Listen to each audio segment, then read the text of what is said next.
So hi friends, আমি সুশোভন, তোমরা দেখছো সিম্পল আর্ট সুশোভন।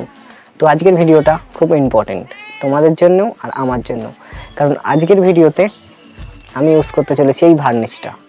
তো আজ পর্যন্ত আমি আমার কোনো ড্রয়িংয়ে এই ভার্নিশ ইউজ করিনি, তো এই ফার্স্ট টাইম আমি এটাকে ইউজ করতে চলেছি। তো দেখা যাক। তো এই ভার্নিশটা তোমরা দেখতেই পাচ্ছ, এটা লেখা আছে ফর অ্যাক্রিলিক অ্যান্ড অয়েল। তো অ্যাক্রিলিক পেন্টিং আর অয়েল পেন্টিংয়ে ইউজ করা যাবে, যেহেতু আমার অ্যাক্রিলিক পেন্টিং সেইভাবে নেই এবং অয়েল পেন্টিং আছে অনেকগুলো। তো ফার্স্ট টাইম আজকে আমি এটাকে ইউজ করব। তো দেখা যাক এটা কি হয়। তার আগে বলে দিই, ভার্নিশ দু রকমের হয়, একটা হচ্ছে লিকুইড ফর্ম আর একটা হচ্ছে স্প্রে, যেটা আমি আজকে ইউজ করতে চলেছি। তো লেটস স্টার্ট।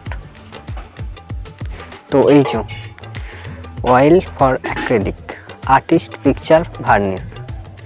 তো তোমরা দেখতে পাচ্ছ, দামটাও তোমাদের দেখিয়ে দিই।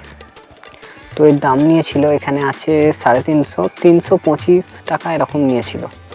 তো যে কোনো নর্মাল দোকানে তোমরাও পেয়ে যাবে এই ভার্নিশটা। তো এটা একটা গ্লসি এফেক্ট দেবে, একটা শাইনি ভাব আসবে ছবির মধ্যে। তো ওই জন্যই মেনলি এটা ইউজ করা। তো আমি ইউজ করছি। কিভাবে ইউজ করতে হয় কিছু রুলস আছে। এটা মানে স্বাস্থ্যের জন্য অনেকটা ক্ষতিকারক।